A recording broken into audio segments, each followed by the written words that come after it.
Lihat layarnya.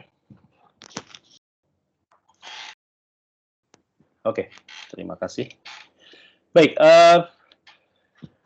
ya, jadi FISMAT 2 ini kita sudah membahas mengenai variabel kompleks, ya. Kita sudah membahas mengenai deret Fourier, ya, transformasi Fourier, juga transformasi integral, termasuk transformasi Laplace, ya. Maka materi terakhir adalah kalkulus variasi. Nah, kalkulus variasi ini merupakan atau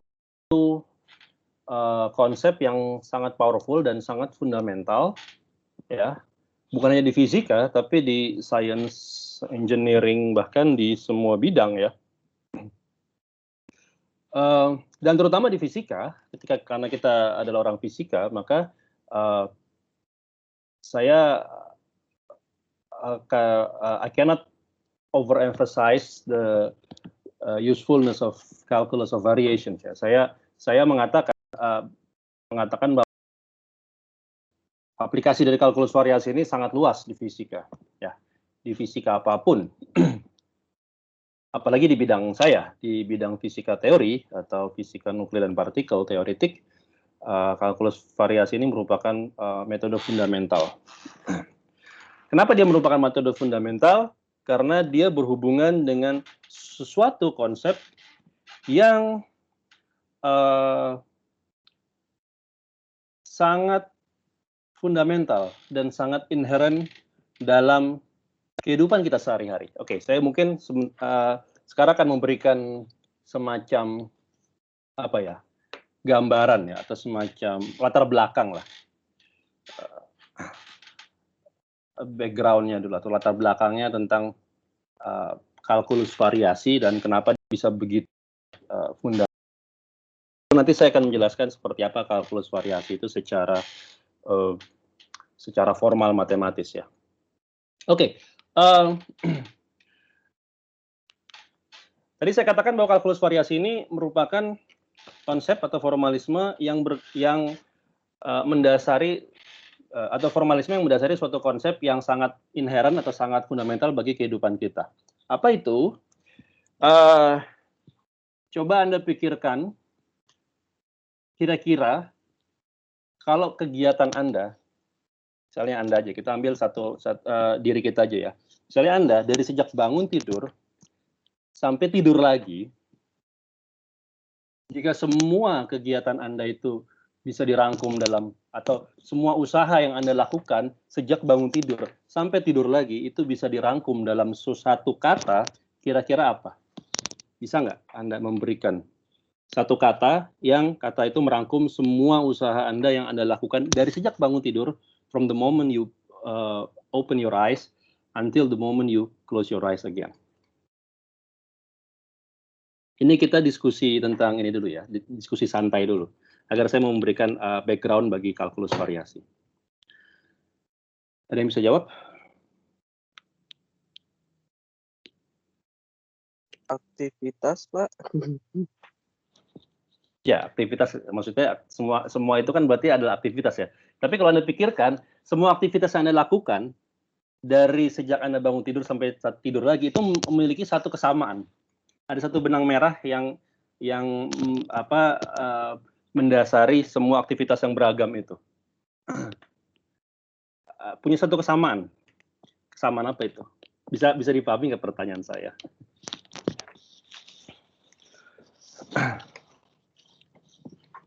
Oke, saya akan kasih ilustrasi deh, gini. Ketika kita, misalnya Anda bangun tidur, gitu kan, Anda ingin apa? Anda ingin sarapan. Apa yang Anda akan memilih sarapan apa? Anda punya opsi, ya kan? Anda punya opsi memilih sarapan apa, gitu kan? Mau makan yang enak, tapi tentunya konsekuensinya mungkin harganya mahal, gitu ya. Mau makan yang murah, tapi mungkin belum tentu enak. Jadi apa yang Anda lakukan? Ya, Anda akan mencoba mengoptimalkan antara uang yang Anda punya dengan jenis sarapan yang Anda akan konsumsi. Oke. Lalu setelah itu katakanlah Anda berangkat ke kampus, katakanlah sebelum pandemi. Anda ke kampus mau naik apa? Mau naik jalan kaki, murah, tidak bayar, tapi tentunya capek, keringetan, mungkin tidak terlalu nyaman, gitu ya. Atau kalau lagi hujan sangat-sangat sulit. Atau mau naik mobil, harus beli mobil. Kalau punya mobil oke. Kalau nggak punya mobil maka sangat mahal. Kan naik taksi masih mahal juga. Maksudnya ada cost yang harus dibayar untuk naik taksi gitu kan. Atau naik motor, saya punya motor gitu kan. Tentu akan menimbang kan mana yang lebih menguntungkan kalau saya berangkat ke kampus pada kondisi ini naik motor atau naik mobil ya. Pada satu kondisi mungkin Anda butuh naik mobil, pada kondisi lain Anda butuh naik motor. Dan seterusnya, ya ini cuma saya memberikan ilustrasi aja ya, ilustrasi dua kegiatan kecil Anda di pagi hari ya, sebelum sampai ke kampus ya, Anda bisa ekstrapolasi itu sampai di kampus, atau mungkin ketika Anda sudah bekerja gitu kan, Anda pulang bekerja, lalu Anda istirahat kembali, itu kegiatan-kegiatan Anda ya. Kira-kira apa benang merah yang bisa Anda tarik dari dua contoh sederhana yang saya ambil tadi? Bisa kita selalu memilih pilihan yang paling efektif bagi kita. Exactly. Kita selalu saya akan mengatakan mengoptimumkan pilihan kita. Ya. Kalau Anda pikirkan, ini sebenarnya kegiatan yang setiap detik Anda lakukan ya. Mungkin ini sudah sangat rutin Anda lakukan sehingga Anda take it for granted aja ya, tidak terlalu memikirkan. Tapi kalau Anda coba memikirkan, maka setiap detik Anda selalu melakukan optimalisasi ini atau optimisasi ini. Ya. Ketika Anda ingin beli barang, tentunya Anda mempertimbangkan ya dengan ini apa benefit yang saya punya, atau bisakah saya substitusi dengan barang yang mereknya lebih murah tapi kualitasnya relatif sama dan lain sebagainya, ya kan? Tentunya ini bukan sesuatu yang mengherankan ya. Dalam ilmu ekonomi ini sesuatu yang mendasar kan.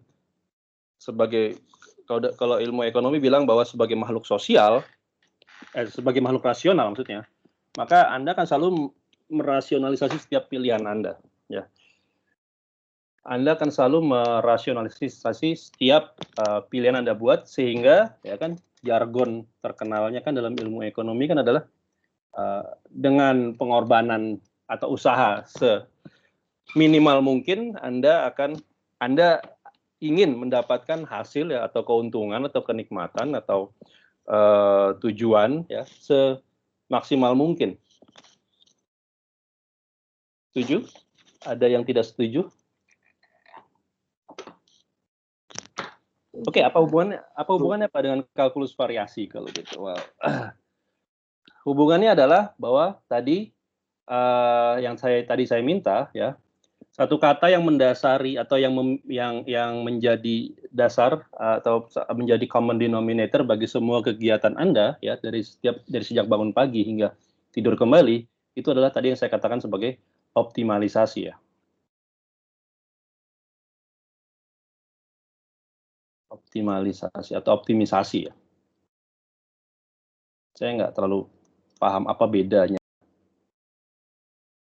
optimization atau optimalization.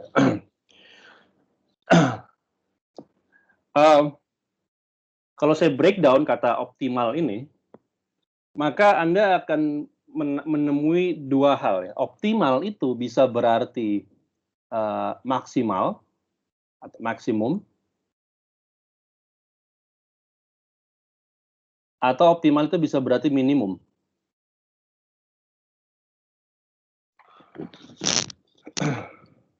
Oke, ya kan?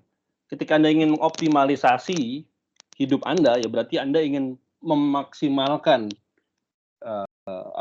kualitas hidup Anda, memaksimalkan keuntungan yang Anda dapatkan, ya kan, maksimalkan benefit yang Anda punya atau kenikmatan yang Anda akan rasakan, gitu kan. Seraya secara simultan itu dilakukan dengan meminimumkan usaha, pengorbanan, ya, penderitaan yang Anda miliki atau Anda tempuh atau Anda rasakan. Ya, jadi sebenarnya maksimalisasi dan minimalisasi ini kadang Anda lakukan secara simultan, secara bersamaan. Dan itu saya bisa katakan keduanya ini sebagai optimalisasi, ya. Ya. Dalam hidup Anda sering melakukan maksimalisasi dari suatu objek atau suatu kegiatan tertentu, dan di kegiatan lain Anda ingin meminimalisasi kegiatan yang lain, ya. Jadi saya bisa katakan optimalisasi. Oke. Ya, itu itu kegiatan kita sehari-hari atau sebagai makhluk rasional itu yang dilakukan oleh manusia. Nah, istilah optimalisasi, maksimal dan minimal itu, maksimum and minimum ini, itu kalau Anda ingat, itu bisa kita lihat dari kalkulus, ya.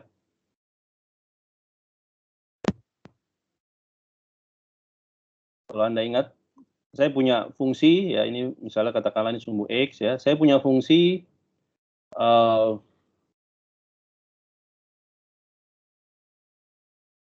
katakanlah fungsi seperti ini, ya. Ini fx. F sebagai fungsi X. Nah,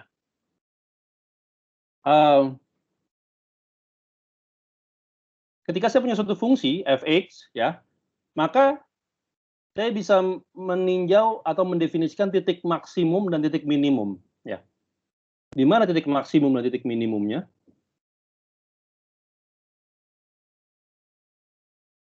Kalau dari visualisasi seperti ini, visualisasi geometri seperti ini, maka di mana titik maksimum dan titik minimumnya? Atau kalau saya tulisnya seperti ini deh. Ini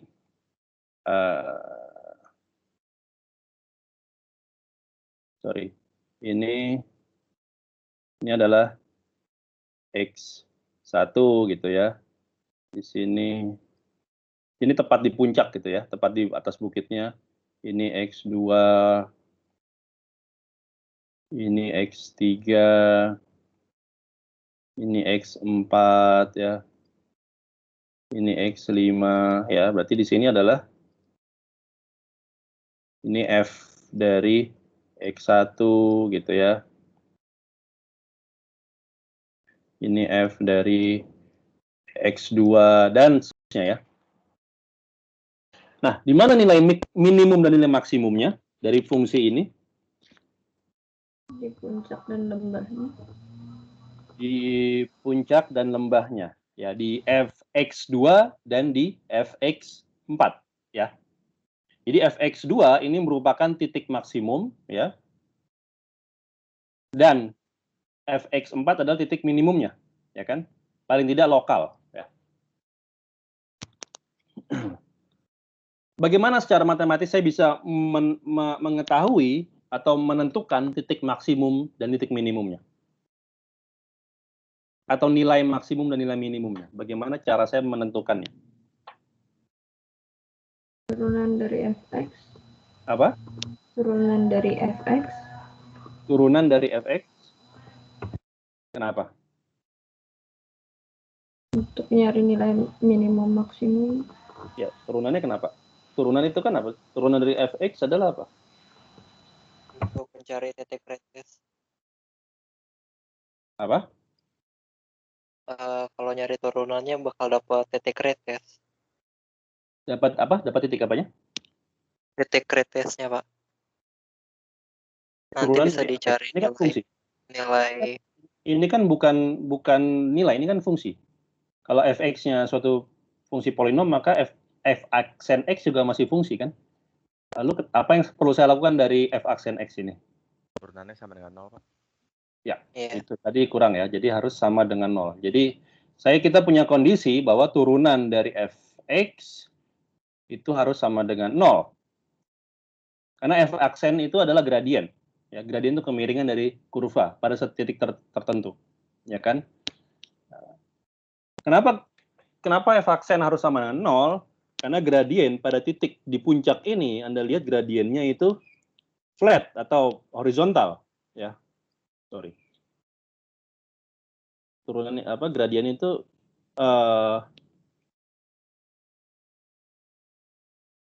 horizontal ya. Seperti inilah ya. Ya, ini mungkin tidak terlalu horizontal, tapi you get my point. Nah, ini kemiringan di titik puncak dan di titik minimum, titik lembah ya. Sedangkan kemiringan di titik lain, misalnya di titik X1, ya itu, sorry, tidak terlalu tepat ininya.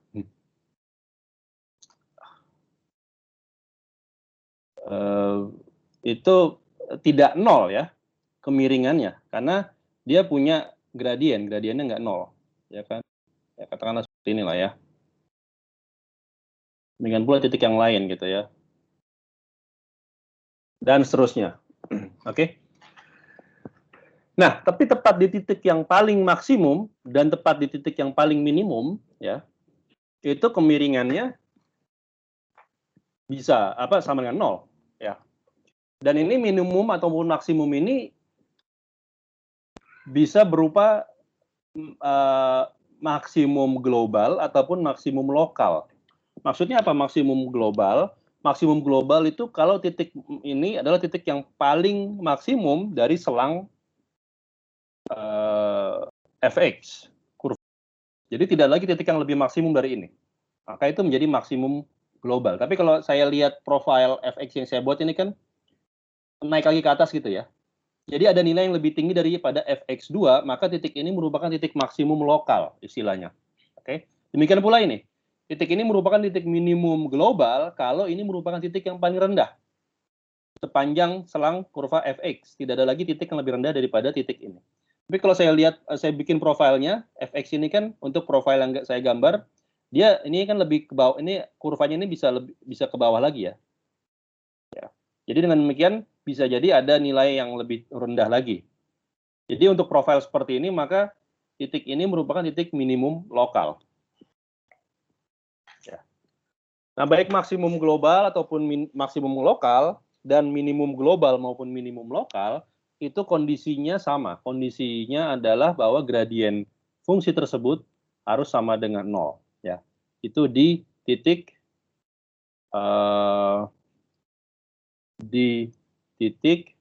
x sama dengan xo. Xo ini adalah titik optimum. Nah, optimum itu bisa berarti puncak, bisa berarti lembah, bisa berarti paling maksimum, bisa berarti paling minimum ya. Jadi keduanya ini merupakan titik optimum. Oke. Jadi maksimum atau minimum itu kondisinya adalah ini ya. Ini kondisi optimum.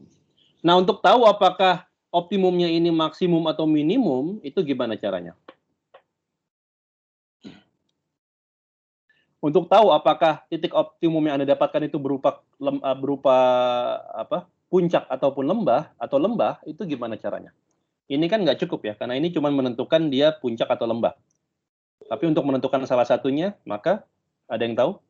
Ini dari kalkulus sebenarnya.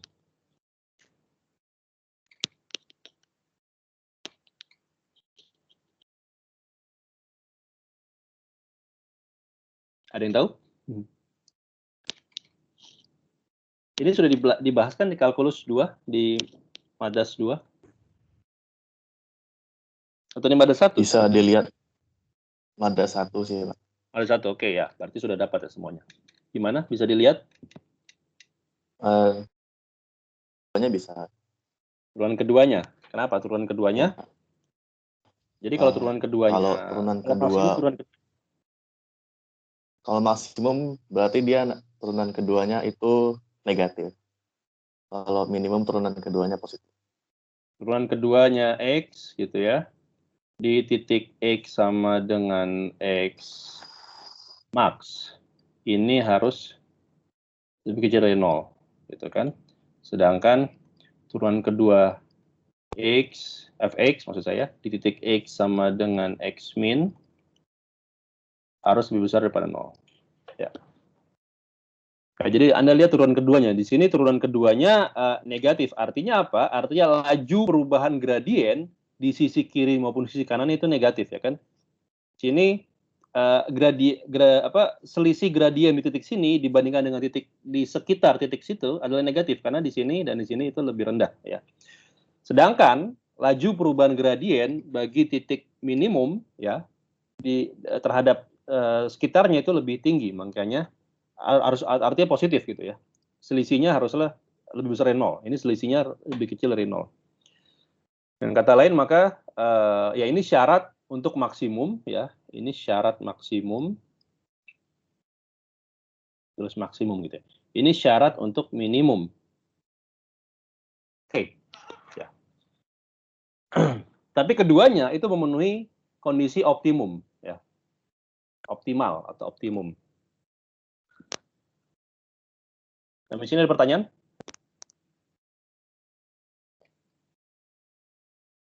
Kalau ini kan bahasa Latin ya, optimum, maksimum, minimum itu. Kalau akhirannya itu berarti tunggal. Kalau saya punya lebih dari satu titik yang optimum, maka istilahnya optimal, ya. Kalau saya punya lebih dari satu titik yang maksimum, maka saya punya maksimal. Saya punya lebih dari satu titik yang minimum, maka jadi minimal, gitu ya. Jadi akhiran al itu, sorry ya, ini berarti harus diganti ya. Akhiran al itu untuk menyatakan jamak. Ini maksimum, minimum. Oke, sampai sini ada pertanyaan. Jadi secara geometri atau secara kalkulus kita bisa mendeskripsikan, ya, optimalisasi atau optimisasi itu dengan secara kalkulus, ya, bahwa kalau saya punya suatu fungsi dari satu kurva, ya, kurvanya ini bergantung kurva apa yang ingin Anda optimalkan, maka nilai maksimum minimum ya dapat ditentukan dengan kondisi ini dinamakan sebagai kondisi stationary, ya. Kondisi stasioner, ya. Ini istilahnya kondisi stasioner. Kondisi stasioner itu berarti ya, stasioner ini kan artinya tidak berubah, ya. Artinya dengan kata kenapa dinamakan stasioner karena gradiennya 0, ya. Kondisi stasioner ini merupakan kondisi yang memberikan Anda nilai optimum. Oke. Ya, di kalkulus, di matematika dasar, Anda juga tentunya bertemu dengan contoh-contoh problem, ya, di mana problem aplikasi matematik, ya, di mana misalnya memaksimumkan sesuatu gitu ya dengan constraint tertentu atau dengan kendala tertentu, ya. Jadi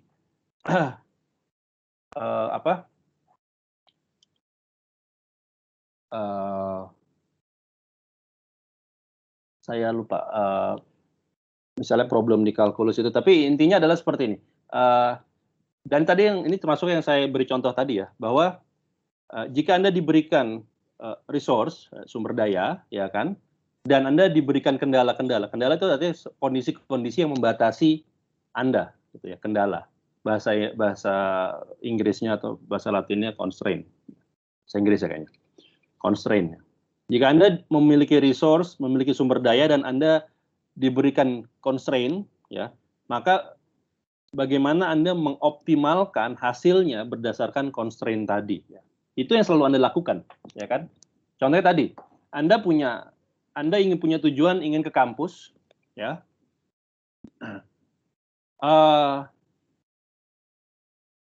Anda punya resource, punya sumber daya.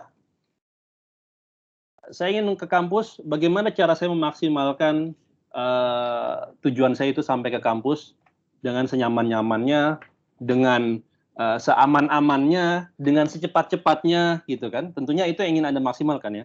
Anda ingin datang ke kampus senyaman mungkin, artinya nggak basah kehujanan atau nggak keringetan, seaman mungkin, ya perjalanannya aman, tidak dicopet ataupun tidak ketemu dengan hal-hal yang membahayakan, secepat mungkin tentunya, ya kan? Ingin datang ke kampus secepat mungkin, nggak pakai lama, nggak pakai macet, gitu kan? Nah, bagaimana cara mencapai tujuan itu, gitu? Nah, sedangkan Anda punya kendala, misalnya kendalanya adalah kalau misalnya pakai taksi itu bisa memenuhi kondisi kenyamanan, gitu kan? Tapi mungkin kalau naik mobil taksi maka tidak bisa cepat karena macet jalanan ya. Dan juga karena naik taksi maka cost-nya lebih tinggi. Maka ada kendala, ada constraint biaya dan constraint waktu. Kalau saya pakai motor, oke, pakai motor itu bisa lebih cepat, ya. Mungkin bisa lebih murah juga dibandingkan naik taksi, ongkosnya. Tapi kalau naik motor ya mungkin keamanannya relatif lebih kurang. Ya. Karena motor kan biasanya lebih apa ya, lebih ugal-ugalan kalau di jalan gitu kan. Sehingga lebih less safety. Berarti ada constraint di situ ya, constraint keamanan dan lain sebagainya. Anda bisa mengekstrapolasi contoh sederhana ini ya. Anda selalu mengoptimalkan objektif Anda, tujuan Anda ya, given some constraints, dengan jika diberikan constraint tertentu. Oke, sampai sini ada pertanyaan? Ya, saya mau tanya Pak. Silakan. Kalau di kurva 3D itu kan ada namanya saddle point, itu masih termasuk optimalisasi? Oke, that's a good question. Saddle point itu prinsipnya ya itu sebenarnya sama, optimal. Jadi saddle point seperti gini.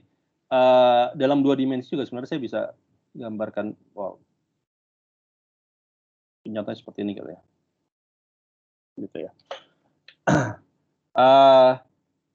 Ya ini mungkin gambarnya tidak terlalu perfect, tapi titik ini titik tepat di mana dia datar di sini ya, gitu ya. Ini kita katakan sebagai saddle point. Kenapa? Titik ini titik yang optimum ya, kondisi stasionernya terpenuhi ya, f aksen x sama dengan 0. Ini misalnya suatu kurva ya. Kurva fx.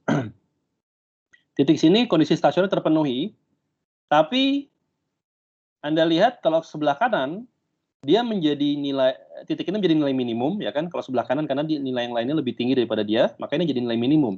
Tapi kalau ke sebelah kiri ini jadi nilai maksimum karena nilai yang lainnya lebih kecil ya. Jadi ini kondisi yang dinamakan saddle point ya.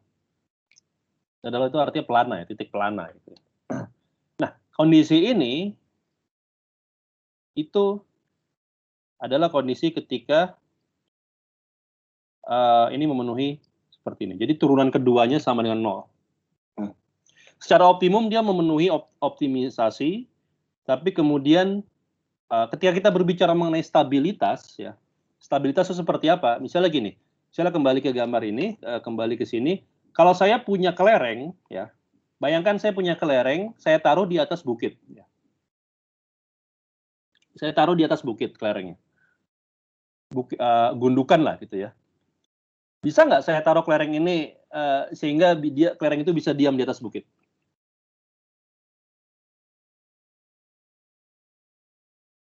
Bisa nggak?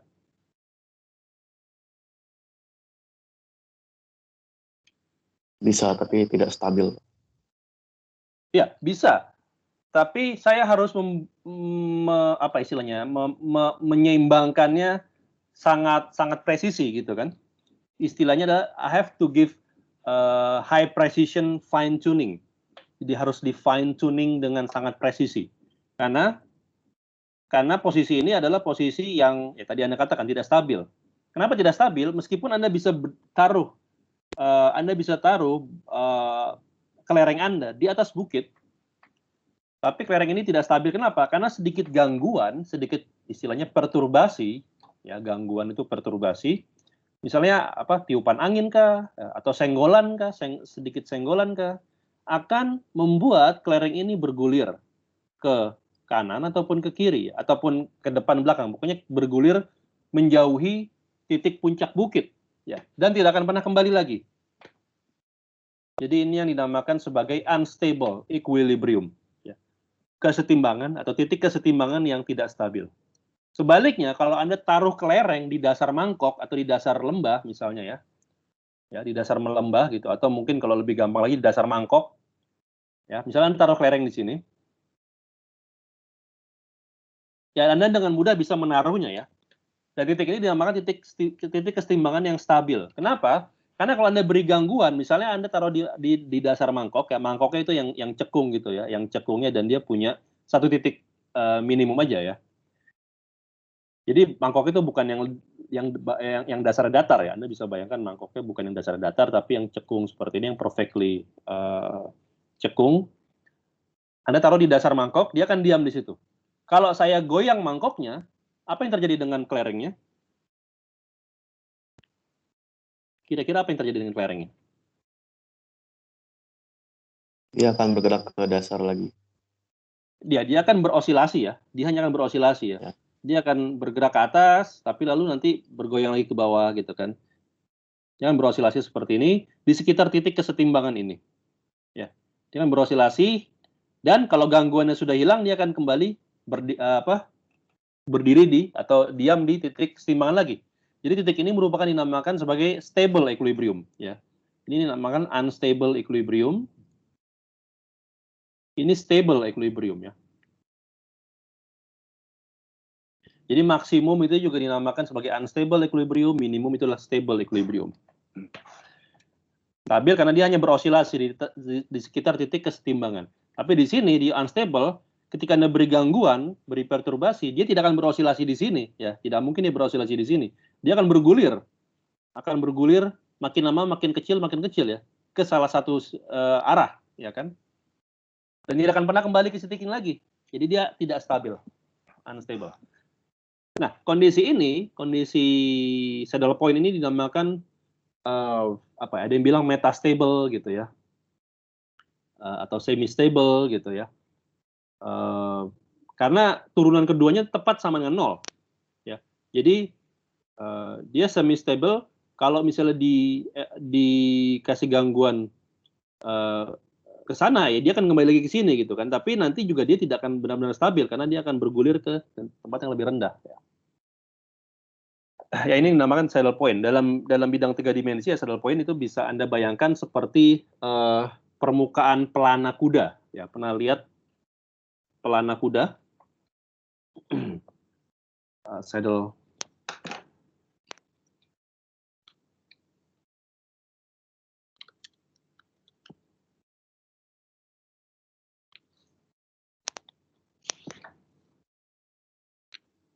Oke. Mungkin saya bisa tunjukkan sebentar, ya.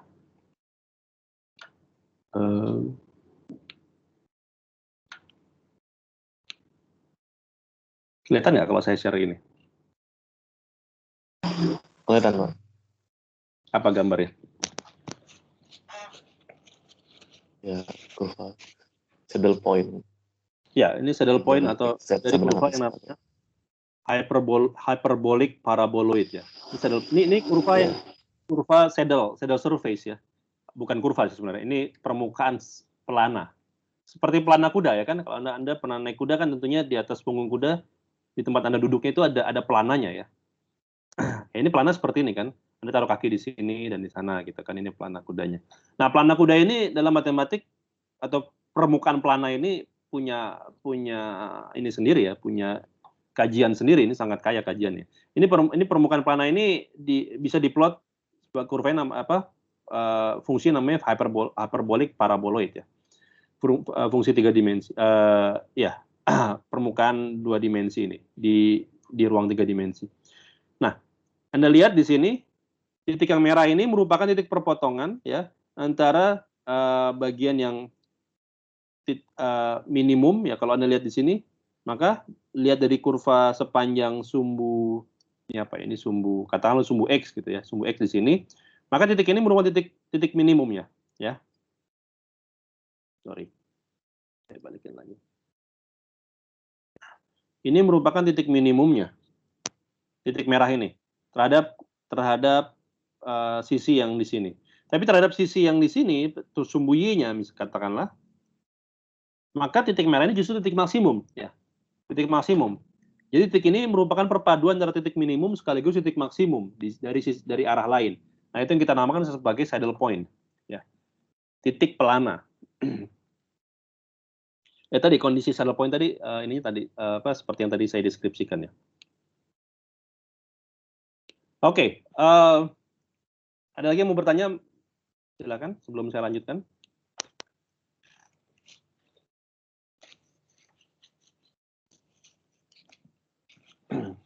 Nah, oke, apa hubungannya Pak dengan kalkulus variasi? We are getting into it. Jadi tadi saya katakan bahwa ini bahasa matematik yang digunakan orang ya untuk mendeskripsikan optimalisasi ya. Dan ini bahasa yang sudah umum di ekonomi, di manajemen ya. Anda akan bertemu dengan kurva seperti ini di ilmu ekonomi atau di ilmu manajemen, dan Anda diminta untuk mengoptimalisasinya ya. Karena itu kan berkaitan dengan optimalisasi ya, aktivitas optimalisasi ya, ekonomi maupun manajemen ya.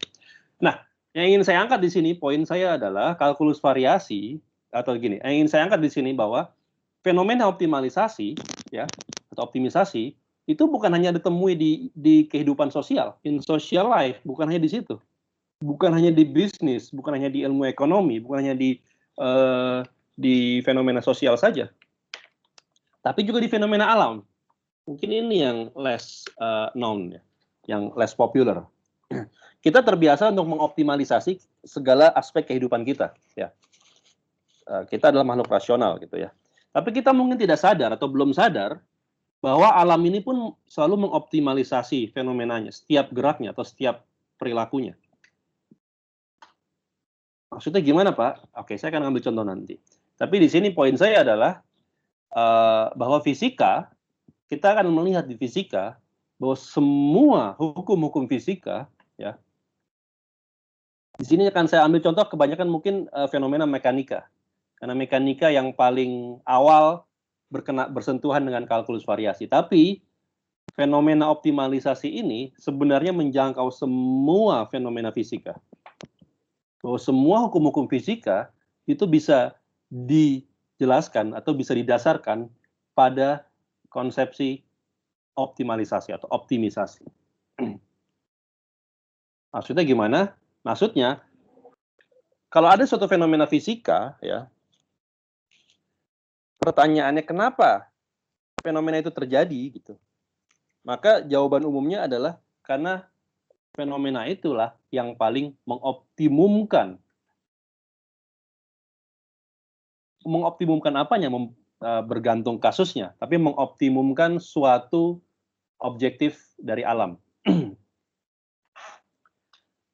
Maksudnya gimana? Oke, saya akan ambil contoh. Contoh ini dulu ya, contoh yang kualitatif dulu sebelum saya masuk ke perhitungan matematisnya. Ada yang tahu apa bentuk lintasan planet ketika mengorbit matahari?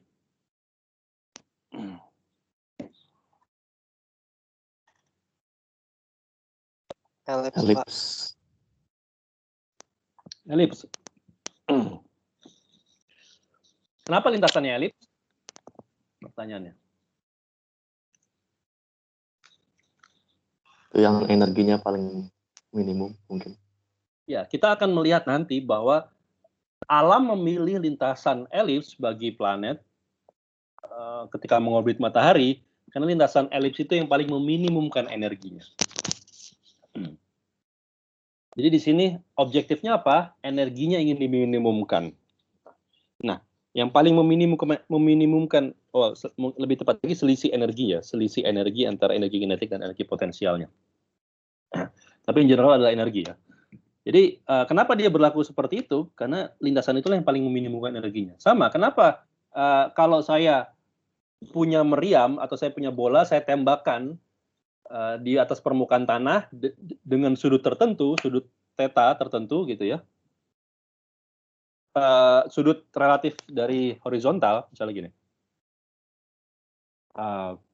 Anda belajar ini di fisika dasar ya. Saya punya meriam gitu ya. Saya beri sudut tertentu terhadap tanah, terhadap sumbu X, lalu saya tembakkan meriam itu dengan kecepatan awal tertentu ya. Nah, lintasan apa yang diambil oleh gerak meriam ini atau gerak peluru ini?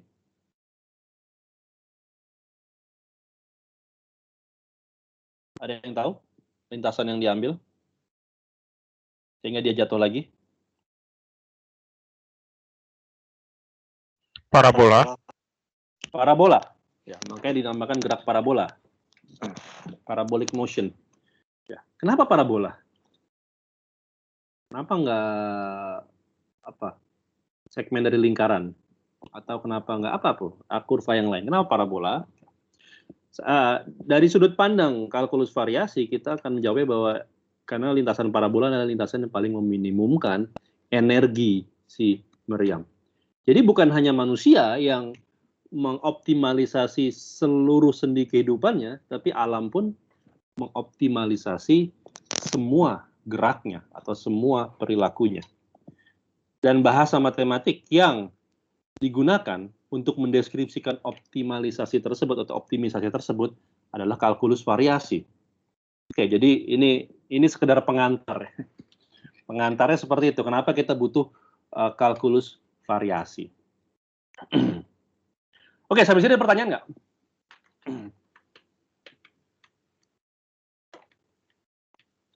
Ada pertanyaan mengenai introduction-nya ini dulu?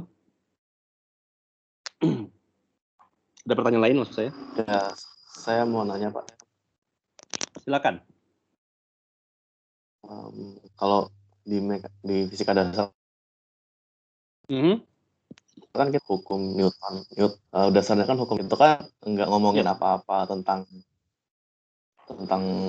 optimalisasi ya. Ya. Tapi betul. Kenapa itu kayak langsung di kriteria ini gitu? Oke. Ya. Jadi betul. Jadi di sini dari kalkulus variasi ini nanti kalau kita bawa ke mekanika, maka kita akan punya satu perspektif baru, ya. Punya perspektif baru, ya, yang berbeda dari perspektif Newtonian atau komplementer, ya, complementary dari perspektif Newtonian dalam memandang suatu fenomena alam atau suatu perilaku alam ya. Jadi kalau bisa saya split gini ya, ini adalah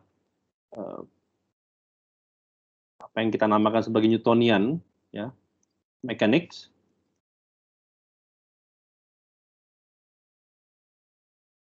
Nah, ini yang selama ini Anda pelajari di fisika dasar ya, mekanika Newtonian ya. Mekanika Newtonian ini bagaimana cara memandang fenomena alam? Ya, Anda lihat gaya-gayanya, ya kan? Anda lihat gaya-gaya yang berkaitan di situ apa saja, ya. Lalu, sebelumnya adalah Newtonian mechanics ini bertumpu pada konsep gaya ya. Ini konsep gaya. Konsep gaya. Ya. Mana F itu adalah vektor, ya kan? Jadi adalah vektor. Dan bagaimana kita menerapkan Newtonian mechanics ini dalam problem mekanika? Kita tinjau suatu sistem, kita lihat gaya-gaya apa saja yang bekerja di situ, gitu kan? Kita masukkan, kita jumlahkan semua gaya-gayanya, ya kan? Kita lihat sistemnya apakah dia statik ataukah dinamik, ya? Maka kita terapkan hukum Newton, ya. Dari situ kita dapat percepatannya, atau kita dapat dari percepatan kita bisa dapat lintasan geraknya dan lain sebagainya. Ya, itu konsep Newtonian mechanics. Ya, kita tidak berbicara apapun mengenai optimalisasi di sini. Dan memang Newtonian mechanics tidak memandang alam dalam proses sebagai suatu proses yang optimal. Nah, alternatif dari pandangan ini adalah apa yang kita namakan sebagai Lagrangian mechanics. Lagrangian atau Hamiltonian mekanik ya. Ini kadang-kadang ditulis bersamaan. Hamiltonian mechanics bukan principle.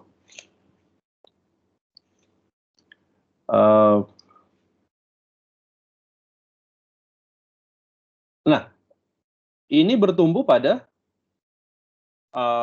konsep.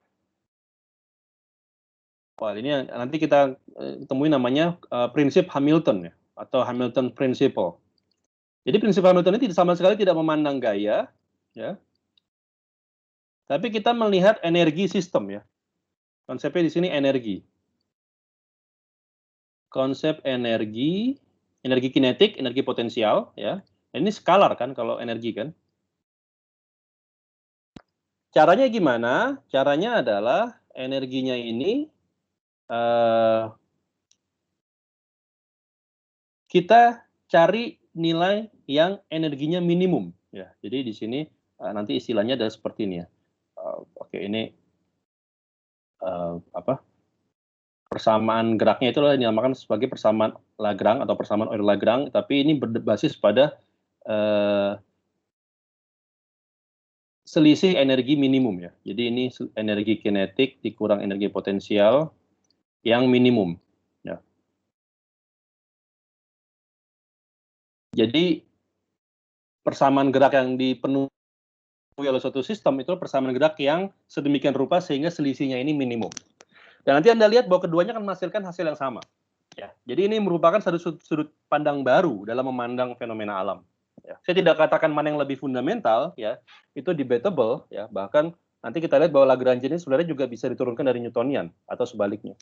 Tapi ini bisa sebagai cara pandang baru, satu alternatif dalam memandang bagaimana fenomena alam. Ya. Bahwa semua fenomena alam itu dapat dipandang sebagai sebuah proses mengoptimumkan selisih energinya.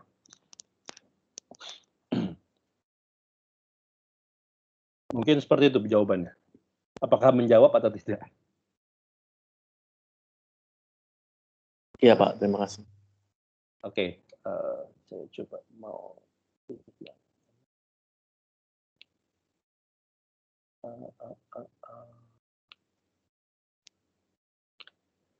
Oke, kita coba masuk ya.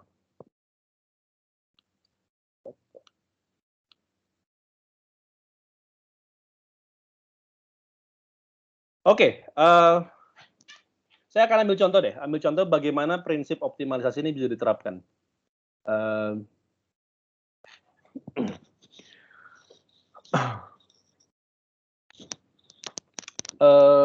Ada yang tahu hukum Snellius?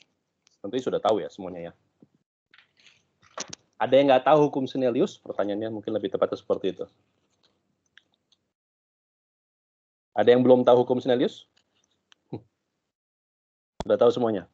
Apa yang dikatakan oleh Snellius? Apa yang dibilang oleh hukum Snellius? Kalau sudah tahu. Untuk optik ini, saya berbicara dalam kasus optik. Hukum Snellius itu bunyinya apa aja sih? Snell.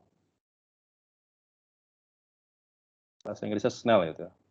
Kalau Latinnya Snellius. Ada berapa jenis hukum Snellius untuk optik? Yang bisa jawab?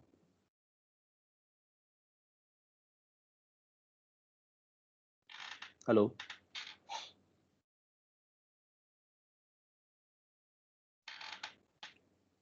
Suara saya terdengar kah? Ya, terdengar Mbak. Oke, silakan jawab. Apa itu hukum apa saja untuk Snellius? Oke, saya bantu. Ada 2 jenis hukum Snellius untuk optik ya. Hukum apa saja?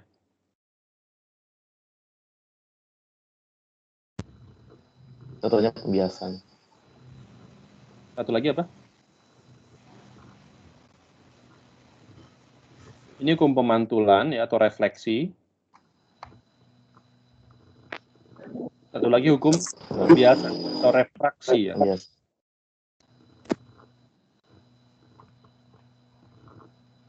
Pembiasan atau refraksi.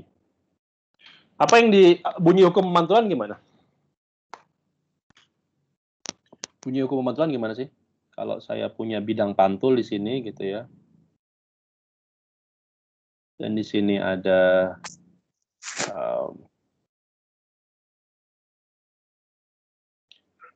garis normal terhadap bidang pantul ya. Maka bunyi hukum pemantulan itu gimana? Ada yang tahu? Tengah titik O di sini ya. Apa bunyinya?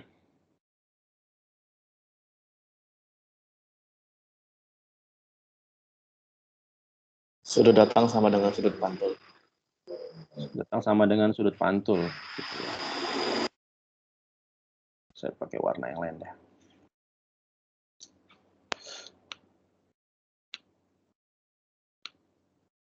Sudut datang sama dengan sudut pantul. Jadi kalau saya punya berkas sinar datang seperti ini gitu ya.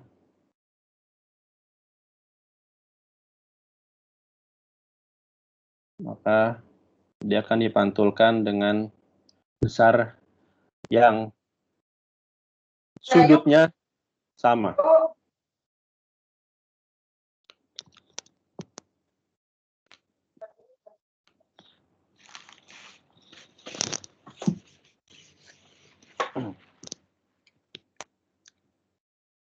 Kalau hukum pembiasan bunyinya gimana?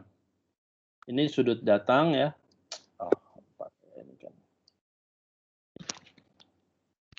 Hukum pembiasan gimana bunyinya? Hilang.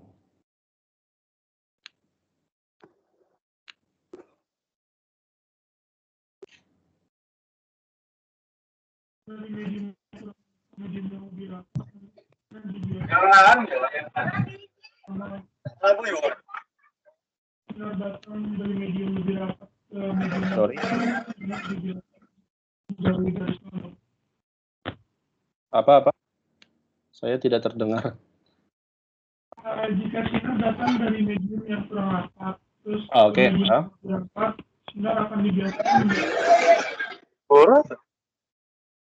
Jika sinar datang dari medium yang lebih rapat, medium yang kurang rapat, Oke. sinar akan dibiarkan menjauhi. Sinar datang dari medium yang bukan pembiasa. Sorry, ini ada agak-agak.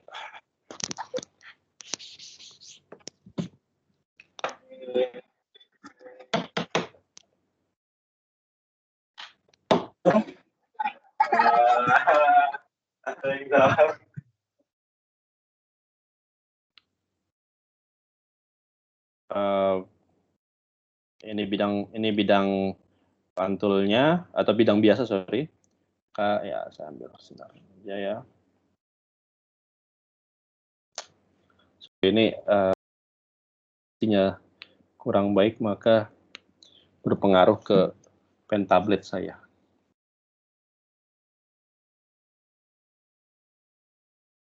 Nah, ini bisa dipahami lah gambar ya. Gitu kan? Sorry, tadi ada yang bisa mengulangi apa sudut hukum pembiasan bagi dalam Snellus gimana? Sinar datang,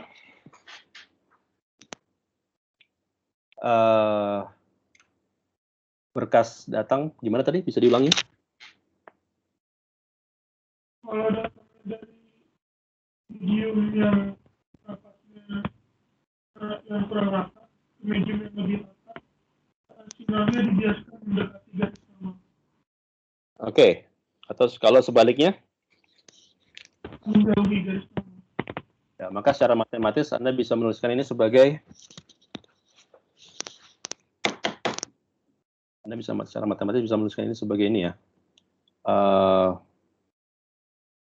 N1 sin theta 1 sama dengan N2 sin theta 2 ya. Kalau ini adalah N1, ini medium 1, ini medium 2 gitu ya.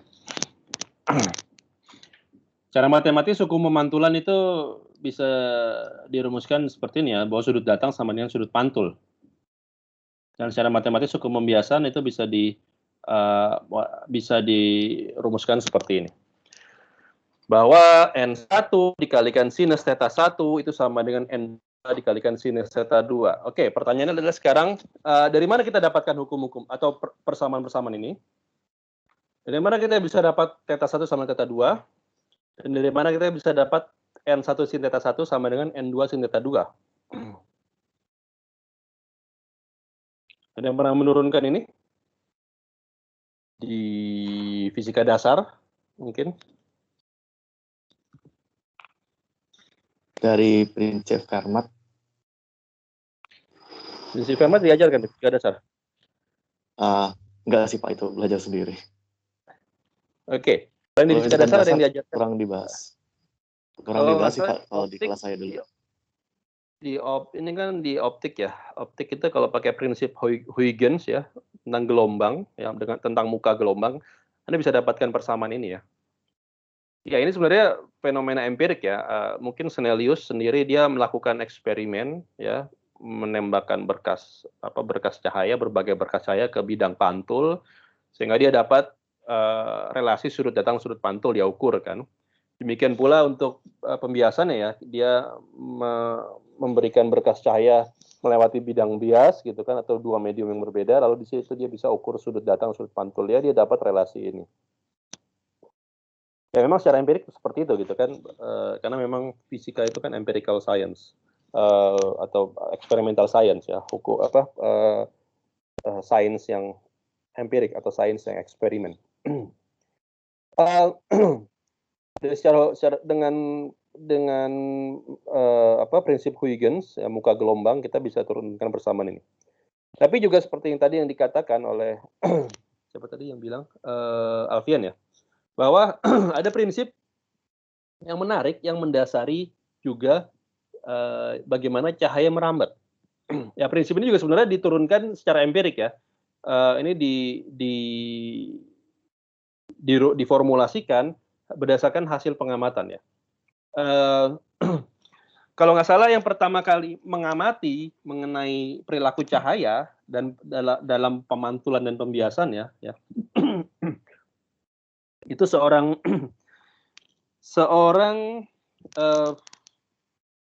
filsuf ya, filsuf Romawi ya, atau Yunani, namanya Hero dari Alexandria ya. Hero dari Alexandria itu, Alexandria itu di Mesir ya, di Mesir kuno, di Mesir zaman Yunani lah. Dia mengamati bahwa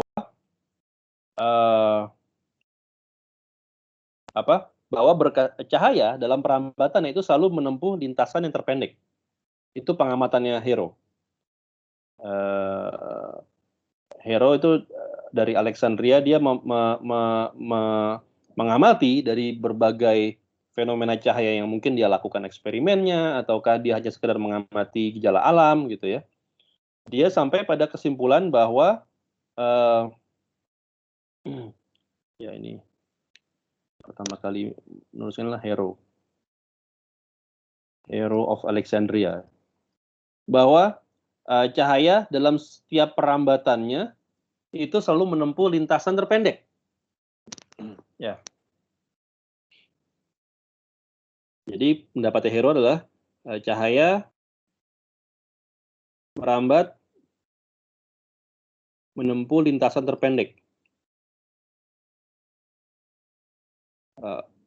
Mungkin dia mengamatinya dalam proses pemantulan saja ya.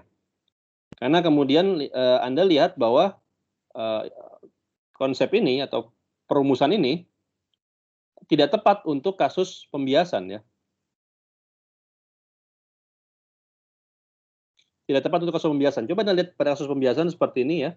Lintasan yang terpendek itu kan, kalau Anda lihat ini kan lintasannya membelok ya, patah ya kan.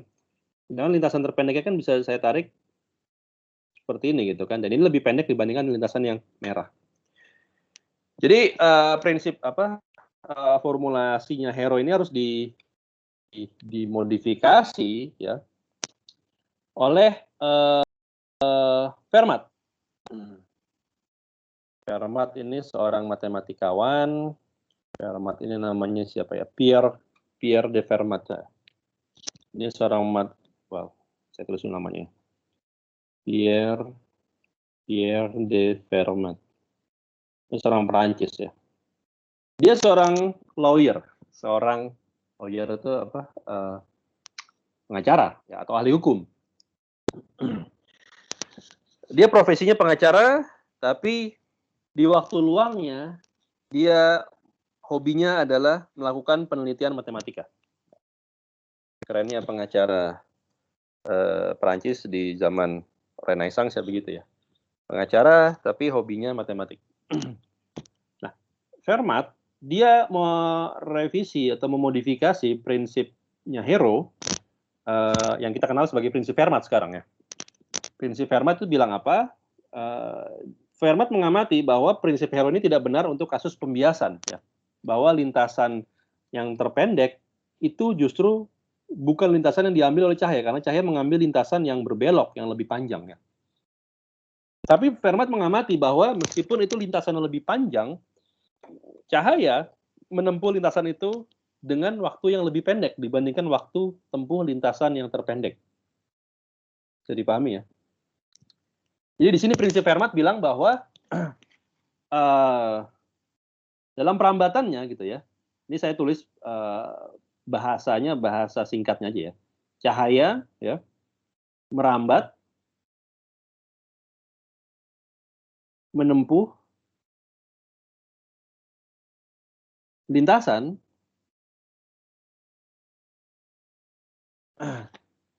bukan yang terpendek tapi yang meminimumkan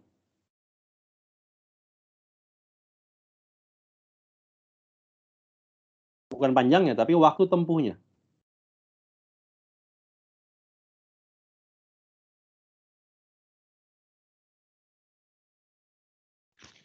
Ini dinamakan sebagai prinsip Fermat ya, atau Fermat's Principle. Prinsip Fermat ini dinamakan juga sebagai Principle of Least Time.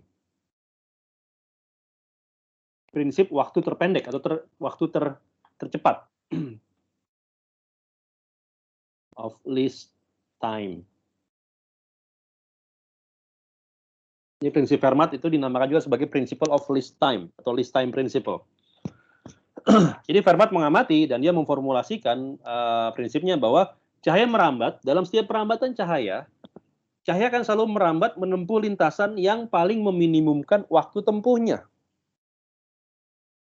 Apa bedanya Pak waktu tempuh sama waktu tempuh terpendek sama lintasan terpendek? Kadangkala atau seringkali lintasan yang terpendek itu tidak memberikan waktu tempuh terpendek. Jadi, contohnya pada kasus pembiasan. Bagaimana pembuktiannya? Nanti kita buktikan. Ya. Jadi ada lintasan-lintasan yang lebih panjang dari lintasan terpendek, yaitu garis lurus. Ya, ini kan garis lurus kan lintasan terpendek ya. Tapi ketika ditempuh, dia memberikan waktu tempuh yang pendek dibandingkan lintasan paling pendek. Oke, ini mungkin agak-agak membingungkan. Jadi kalau ada pertanyaan silahkan. Ada yang mau bertanya? Sampai sini?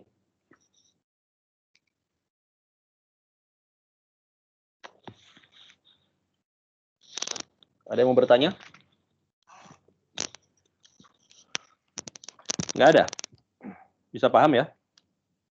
Oke, sekarang saya akan mencoba menerapkan prinsip Fermat ini untuk menunjukkan bahwa cahaya ketika dipantulkan itu akan memenuhi kondisi sudutnya θ1 sama dengan θ2. Atau dengan kata lain, cahaya ketika dipantulkan, dia akan memilih lintasan yang sedemikian rupa sehingga berkas datang tadi akan membentuk sudut terhadap garis normal atau terhadap bidang normal yang sama dengan sudut yang dibentuk oleh berkas pantul terhadap garis normal. Ya.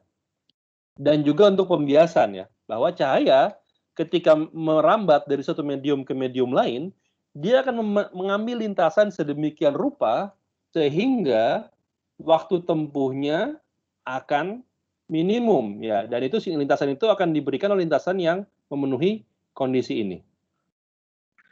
Oke, kita coba tunjukkan. Sekarang untuk bidang pantul dulu ya, untuk hukum pemantulan dulu ya. Jadi di sini saya akan bahas untuk hukum pemantulan.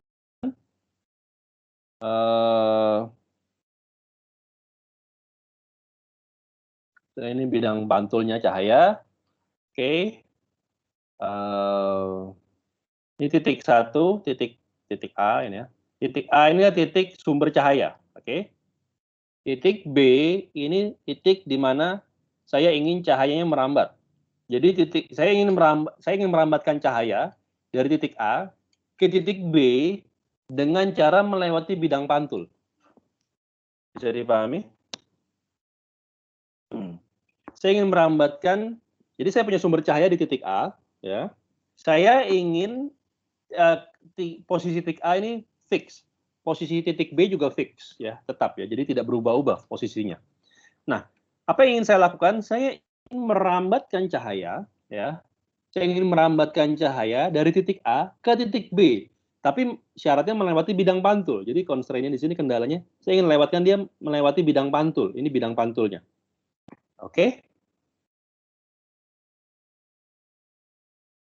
Sekarang pertanyaannya, ada berapa kemungkinan lintasan yang bisa saya tempuh dari titik A ke titik B melewati bidang pantul?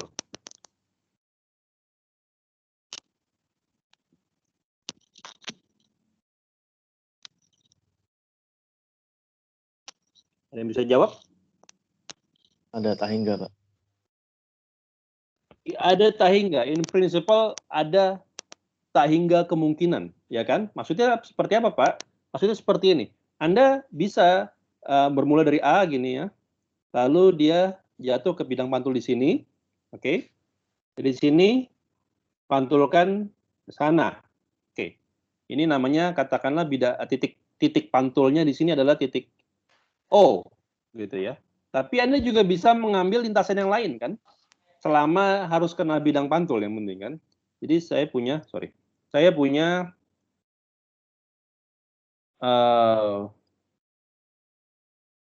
lintasan yang lain, kemungkinan lintasan yang lain seperti ini, gitu ya. Dan seperti ini, gitu ya.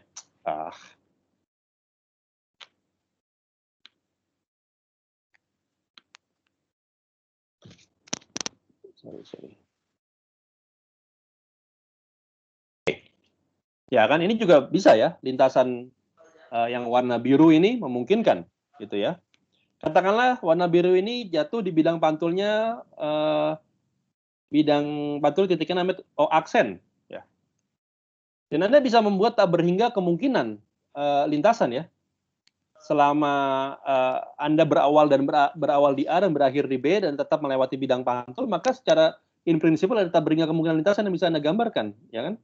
Misalnya seperti ini ya. Ya.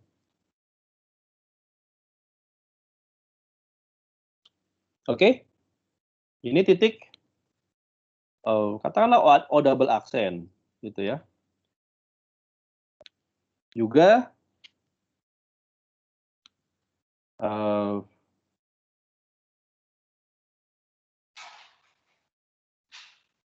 seperti ini gitu ya. Jadi in principle, secara prinsip ya ada tak berhingga kemungkinan lintasan yang bisa saya tempuh, yang bisa ditempuh oleh cahaya maksud saya. Ya, ini contoh aja. Ada 4 contoh lintasan yang bisa ditempuh oleh cahaya seperti ini kan. Tapi kan ruangnya kan continuous kan, berarti Anda bisa mengisi titik O-nya itu bisa ada di mana-mana di sini antara kalau saya ambil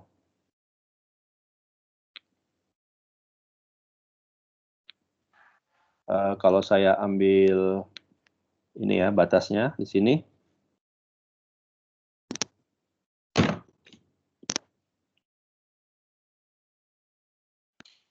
Ini titik A proyeksi titik A pada bidang pantul ya, saya namakan A aksen ya. Ini proyeksi titik B pada bidang pantul, saya namakan B aksen. Nah, dari A aksen ke B aksen itu kan ruangnya continuous, jadi secara prinsip ada tak berhingga titik O yang bisa jatuh, yang bisa Anda tempatkan antara titik A aksen dan titik B aksen pada bidang pantul, ya kan? Jadi di sini Anda melihatnya seperti ini.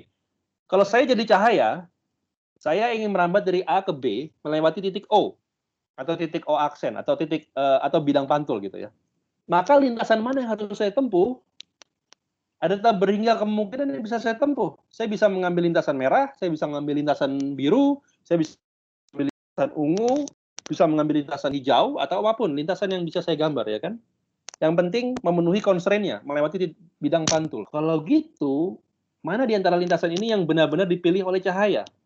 Nah, prinsip Fermat memberikan jawabannya bahwa cahaya, kalau saya jadi cahaya, saya akan memilih lintasan di antara lintasan-lintasan ini yang paling meminimumkan waktu tempuhnya. Jadi di antara lintasan ini, ada satu lintasan yang paling minimum waktu tempuhnya. Yang lainnya itu lebih besar waktu tempuhnya dibanding lintasan tersebut. Lintasan apa itu? Gitu ya. Sampai sini bisa dipahami? Ada pertanyaan? Oke, for the sake of clarity, saya akan hapus beberapa ininya ya.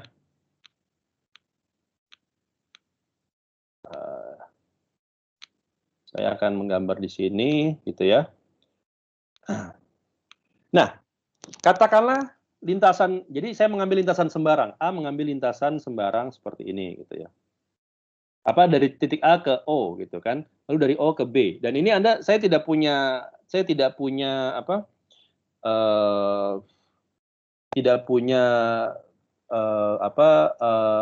prasangka awal bahwa sudut yang dibentuk ini sama, enggak. Ya.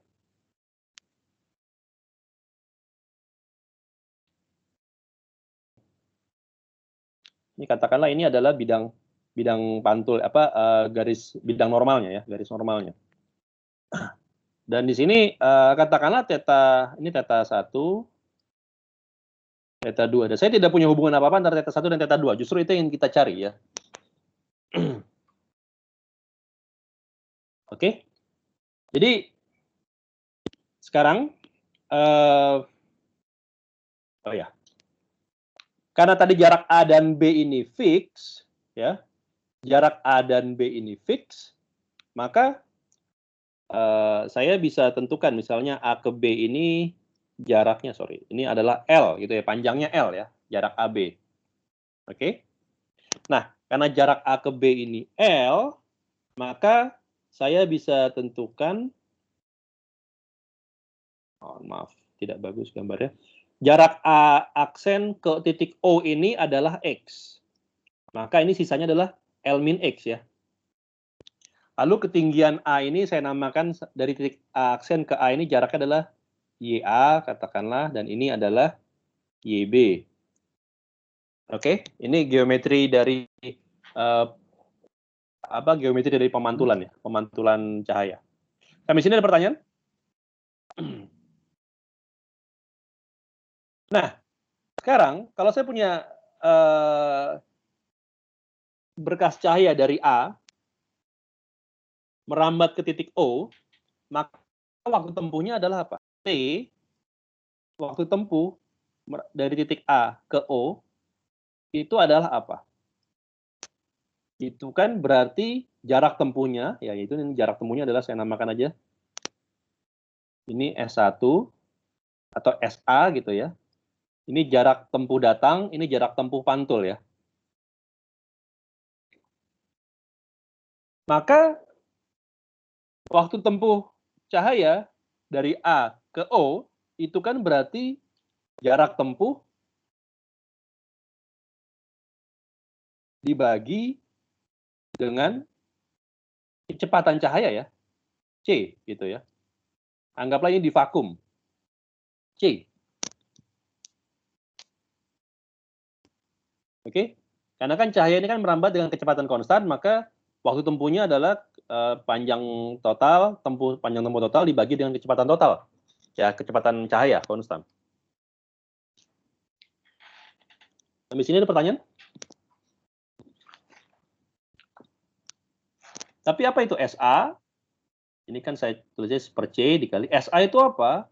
SA itu dibentuk oleh akar X kuadrat ditambah YA kuadrat. Oke, sepakat? Nah, sekarang setelah dari O, maka cahaya akan merambat, memantul dari O ke B, ya.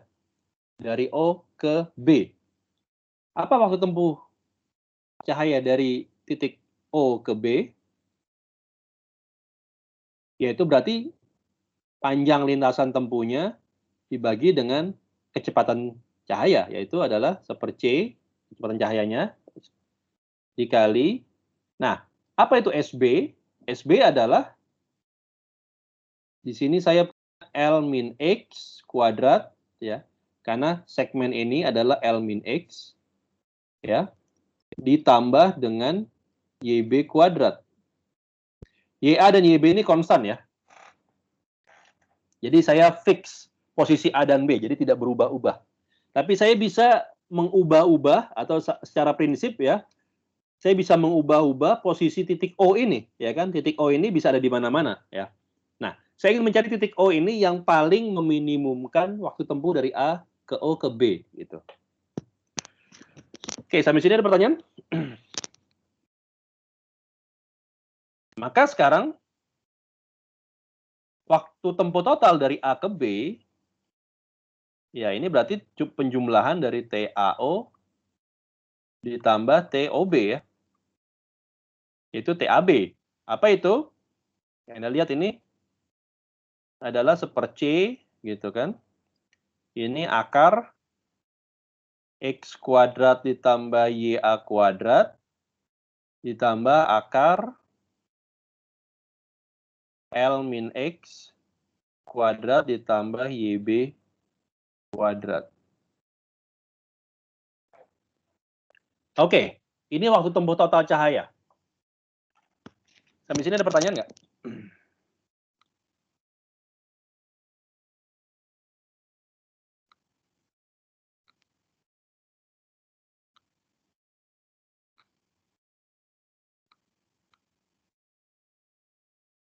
Ada pertanyaan ya? Belum ada, Pak. Nah, kalau Anda lihat sekarang waktu tempuh cahaya, ya, dari persamaan ini, dari A ke O ke B, itu adalah fungsi dari X, fungsi dari posisi O. Ya, dari posisi O relatif terhadap A aksen, ya. Ya kan saya bisa menggeser-geser letak O, ya. Saya bisa di sini, bisa di sini, bisa dimanapun, ya. Gitu kan. Jadi Anda bisa istilahnya secara prinsip kita bisa memvariasikan posisi O-nya ini, gitu ya. Di antara A aksen dan B aksen saya bisa memvariasikan letak titik O ini, gitu kan. Dan di titik O yang berbeda, kecepatan cahaya juga akan berbeda. Sorry, bukan kecepatan cahaya, maksud saya adalah waktu tempuh cahaya juga akan berbeda. Karena Anda lihat TAB ini bergantung pada X, ya. Jadi di X yang berbeda, kecepatan waktu tempuh cahaya itu nilainya beda-beda pula. Oke, beda-beda pula. Nah, di antara nilai yang berbeda-beda ini, tentunya ada satu nilai yang paling kecil di antara yang lain. Ya. Jadi prinsip Fermat bilang bahwa ini adalah TAB, Anda lihat waktu tempuh cahaya, TAB, ini fungsi dari X. Ya, saya tulis lagi. Ini adalah 1/C kalikan akar X kuadrat ditambah YA kuadrat ditambah akar L min X kuadrat, ya, ditambah YB kuadrat. Nah, Fermat bilang bahwa cahaya, lintasan yang benar-benar ditempuh oleh cahaya adalah lintasan yang meminimumkan waktu tempuhnya. Berarti meminimumkan ini. Meminimumkan T sebagai fungsi X ini. Kita tahu dari kalkulus, kalau saya punya fungsi, maka untuk meminimumkan atau mencari nilai minimumnya, apa tadi yang saya perlu lakukan?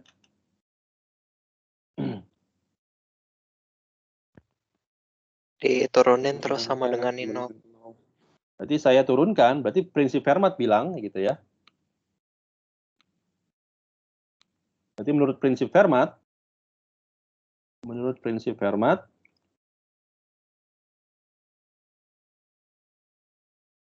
dt AB sebagai fungsi X gitu ya, diturunkan terhadap X, ini harus sama dengan 0, ya kan? Karena ini adalah titik yang kondisi di mana waktu tempuhnya paling minimum. Ya. Atau maksimum sebenarnya ya kan? Karena kondisi ini kan sebenarnya kondisi optimum saja ya. Kondisi optimum itu bisa minimum, bisa maksimum sebenarnya ya. Jadi secara matematis ini sebenarnya kurang tepat ya, untuk mensyaratkan minimalitas ya. Tapi dalam banyak hal di alam ya, yang akan kita lakukan adalah meminimumkan. Meskipun dalam hal-hal tertentu, meskipun jarang, kita akan memaksimumkan juga. Tapi yang lebih banyak kita lakukan adalah kita ingin meminimumkan. Oke, kembali ke sini, berarti sekarang secara teknis, kalau saya turunkan T terhadap X, saya dapatkan apa ini? Super C kan konstanta, jadi nggak diturunkan ya. Oke, turunan dari akar ini terhadap X apa?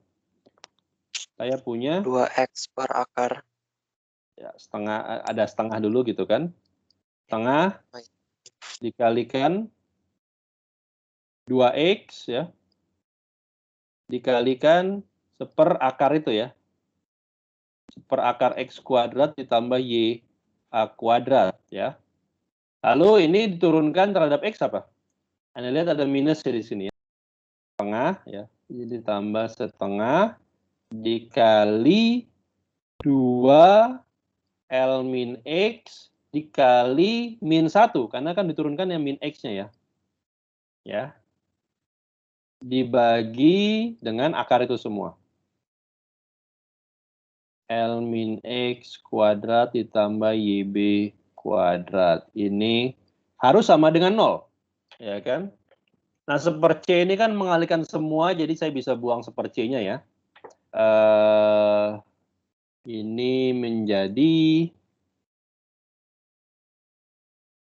gitu ya.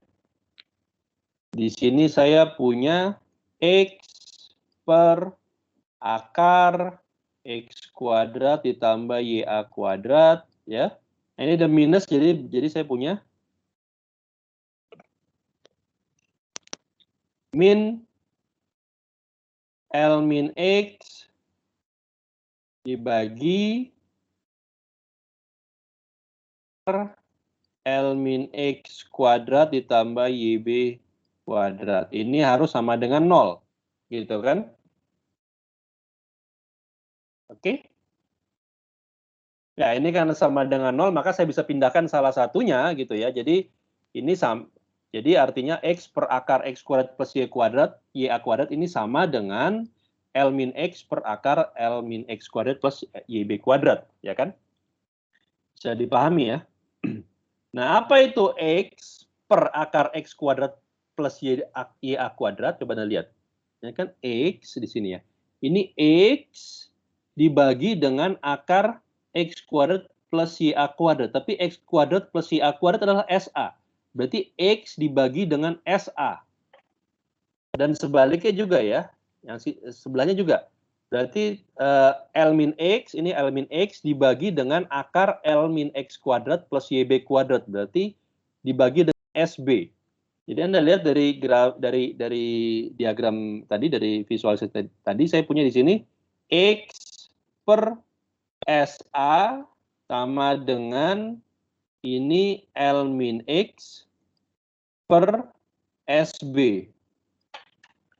Tapi kalau dari gambar, apa itu X per SA? X per SA itu apa? Kalau ini ada theta 1, maka X per SA itu adalah apa?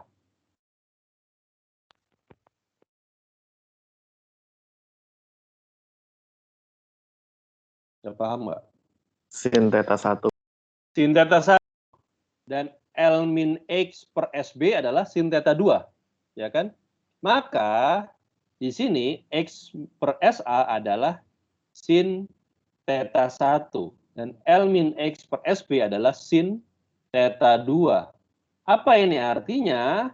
Ini artinya ini adalah kondisi yang harus dipenuhi agar prinsip Fermat berlaku. Atau dengan kata lain, ini adalah kondisi yang harus dipenuhi agar cahaya tadi menempuh lintasan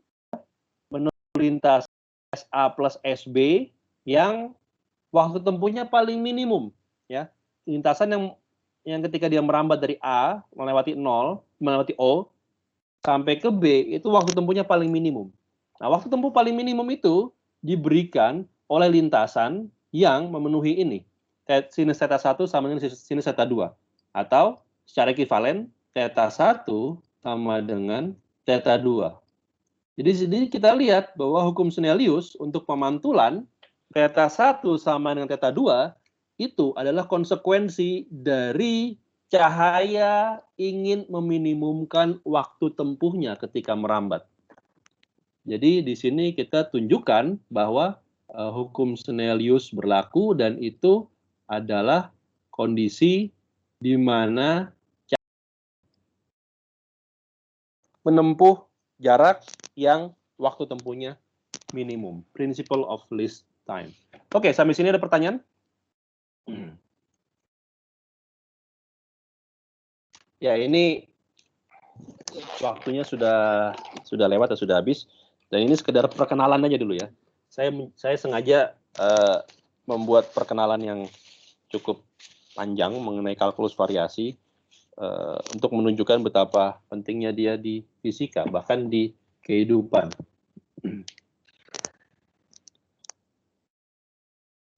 Ada pertanyaan sampai sini?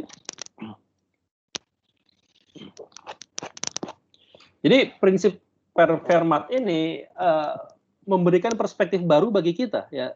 Jadi seolah cahaya itu seperti manusia adalah makhluk rasional. Ketika dia ingin menempuh, ketika dia ingin merambat, dia ingin meminimalisir waktu tempuhnya. Sama, kita juga gitu kan. Manusia kan kalau saya ingin pergi dari satu titik ke titik lain atau dari rumah ke kampus, saya ingin cari mana yang paling cepat. Dan kadangkala jalanan yang terpendek itu belum tentu yang memberikan waktu tempuh paling cepat, ya kan? Misalnya jalanan paling pendek ternyata macet. Anda bisa lewat jalan tikusnya berkelok-kelok, lebih panjang. Tapi karena lancar, maka waktu tempuhnya lebih cepat atau jadi paling cepat. Ya. Sama, cahaya juga seperti itu. Dia berperilaku sedemikian rupa sehingga waktu tempuhnya yang paling cepat.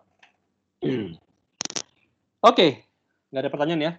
Saya akan lanjutkan di sesi pertemuan berikutnya, di sesi asinkronus, untuk menunjukkan bagaimana prinsip Fermat ini bisa diterapkan untuk menurunkan hukum pembiasan. Ya. Tadi kita sudah membuktikan bahwa hukum pemantulan bisa diturunkan dari prinsip Fermat, maka hukum pembiasan juga harusnya bisa diturunkan dari prinsip Fermat. Dan saya akan melanjutkan mengeneralisasi bagaimana prinsip optimalisasi ini dibahasakan dalam bahasa yang lebih formal.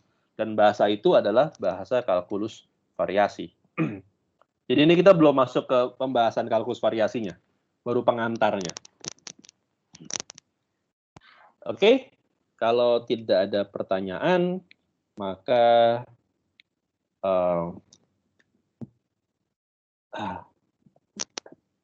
saya akhiri sampai sini kuliahnya. Terima kasih sudah datang. Selamat pagi dan Assalamualaikum warahmatullahi wabarakatuh. Terima kasih, Pak. Waalaikumsalam.